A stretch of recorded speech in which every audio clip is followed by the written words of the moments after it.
Assalamualaikum warahmatullahi wabarakatuh. Perkenalkan, nama saya Ramadan dengan NIM E11122241007. Mahasiswa Prodi Hubungan Internasional Fakultas Ilmu Sosial dan Ilmu Politik Universitas Tanjung Pura. Tujuan pembuatan video ini untuk memenuhi tugas UAS mata kuliah Perdagangan dan Keuangan Internasional yang diampu oleh Bapak Posmanto Marbun, SIP, MA. Melalui video ini saya akan menjelaskan tentang peran global governance dalam menghadapi tantangan globalisasi ekonomi. Globalisasi ekonomi itu apa sih? Globalisasi ekonomi itu proses integrasi ekonomi dunia melalui perdagangan bebas, investasi asing, pergerakan modal, tenaga kerja, dan teknologi lintas batas negara.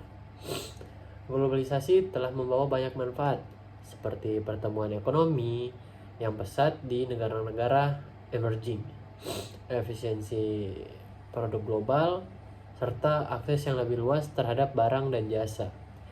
Namun di balik itu, globalisasi juga melahirkan tantangan-tantangan serius yang tidak bisa diatasi oleh satu negara saja. Krisis keuangan global pada tahun 2008 menunjukkan bagaimana kebangkrutan lembaga keuangan di Amerika Serikat merambat ke Eropa, Asia, dan seluruh dunia dalam hitungan minggu. Kesenjangan ekonomi antar negara maju dan negara berkembang semakin melebar karena ketimpangan akses teknologi dan modal. Perusahaan multinasional kerap memindahkan produksi ke negara dengan upah murah dan perlindungan lingkungan longgar, menimbulkan eksploitasi buruh dan kerusakan ekologi. Lalu muncul perang dagang seperti antara Amerika Serikat dan Cina yang mengancam stabilitas perdagangan global. Dari sinilah muncul pertanyaan, siapa yang mengatur globalisasi? Jawabannya adalah global governance, yaitu sistem tata global yang melibatkan negara, organisasi internasional, sektor swasta, dan masyarakat sipil untuk menciptakan aturan, norma, serta mekanisme kerjasama dalam menghadapi tantangan bersama. Kita bakal masuk ke segmen peran lembaga keuangan global, IMF dan Bank Dunia. Pada segmen ini fokus pada peran dua lembaga utama dalam tata kelola ekonomi global, yaitu IMF atau Dana Moneter Internasional dan Bank Dunia. IMF bertugas menjaga stabilitas sistem keuangan global dengan melakukan surveillance terhadap kebijakan moneter negara anggota, memberikan bantuan pinjaman jangka pendek bagi negara yang mengalami krisis neraca pembayaran, serta memberikan rekomendasi kebijakan untuk mencegah krisis. Contoh konkret adalah saat krisis Asia 1997 sampai tahun 1998. IMF memberikan paket penyelamatan bagi Thailand, Indonesia, dan Korea Selatan dengan syarat melakukan reformasi struktural seperti privatisasi dan liberalisasi pasar. Meskipun kontroversial, peran IMF tetap krusial untuk mencegah efek kontagion. Sementara itu, Bank Dunia lebih fokus pada pembangunan jangka panjang dan pengentasan kemiskinan melalui pinjaman lunak, hibah, dan proyek infrastruktur di negara berkembang. Dalam konteks globalisasi ekonomi, Bank Dunia membantu negara-negara miskin agar tidak tertinggal dengan menyediakan modal untuk membangun jalan, pelabuhan, dan sistem pendidikan. Namun kritik terhadap kedua lembaga ini juga mengemuka seperti syarat struktural IMF yang sering dinilai terlalu keras dan tidak mempertimbangkan kondisi lokal. Syarat serta dominasi suara negara maju dalam pengambilan keputusan.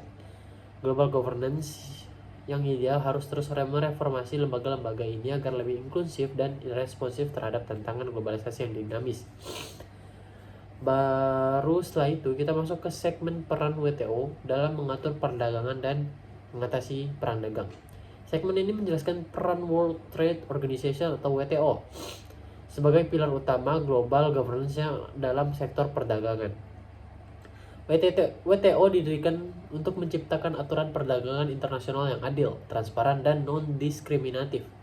Prinsip utamanya adalah Most Favored Nation atau MFN, yang mewajibkan setiap negara anggota memberikan perlakuan dagang terbaiknya kepada semua anggota lain. WTO juga berperan sebagai forum negosiasi multilateral untuk menurunkan tarif dan menghilangkan hambatan non-tarif. Serta yang terpenting adalah mekanisme penyelesaian sengketa atau dispute settlement body. Mekanisme ini memungkinkan negara-negara kecil sekalipun untuk menggugat kebijakan proteksionis negara besar. Contohnya adalah sengketa antara Indonesia dan Uni Eropa mengenai kelapa sawit, atau sengketa Amerika Serikat versus Cina terkait subsidi dan tarif balasan. Namun dalam dekade terakhir, WTO menghadapi tantangan besar seperti mendeknya putaran negosiasi Doha serta blokade terhadap pengadilan banding oleh Amerika Serikat. Akibatnya muncul kecenderungan negara-negara untuk membentuk perjanjian dagang regional seperti RCEP, CPTPP, lalu USMCA yang justru bisa memecah belah sistem perdagangan global. Meski begitu, global governance melalui WTO tetap sangat diperlukan untuk mencegah perang dagang total, memediasi konflik, serta memperbarui aturan untuk isu-isu baru seperti perdagangan digital dan subsidi perikanan. Tanpa WTO, globalisasi ekonomi akan kembali ke era law of the jungle, di mana negara kuat memaksakan kehendaknya. Lalu kita masuk ke segmen terakhir, yaitu segmen penutup, yang dimana tantangan ke depan dan perluasan peran global governance. Segmen penutup ini membahas tentang tantangan-tantangan baru yang belum sepenuhnya terjawab oleh global governance saat ini, serta perluasan peran yang diperlukan. Pertama, globalisasi ekonomi semakin terhubung dengan isu lingkungan dan perubahan iklim. Global governance melalui perjanjian Paris dan COP, Conference of Parties, mulai mengintegrasikan kebijakan ekonomi dengan target emisi karbon, tetapi masih lemah dalam penegakan. Kedua, eksploitasi tenaga kerja di rantai pasok global membutuhkan mekanisme tata global yang lebih kuat, seperti melalui ILO, International Labour Organization, dan prinsip-prinsip HAM PBB.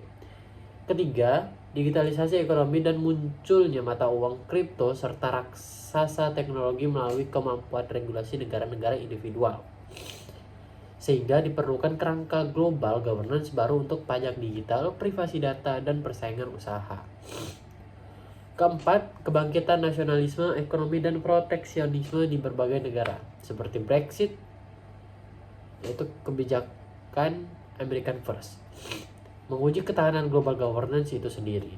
Di masa depan, peran global governance tidak hanya di tangan negara dan organisasi antar pemerintah, tetapi juga melibatkan perusahaan multinasional melalui tanggung jawab sosial perusahaan, LSM sebagai pengawas, dan masyarakat sipil. Kesimpulannya, global governance bukanlah solusi sempurna, tetapi tanpa itu globalisasi ekonomi akan menjadi kekuatan yang liar dan merusak. Diperlukan komitmen kolektif untuk memperkuat, mereformasi, dan memperluas cakupan tata kelola global agar tantangan globalisasi dapat dihadapi secara adil dan berkelanjutan. Sekian dari saya. Assalamualaikum warahmatullahi wabarakatuh.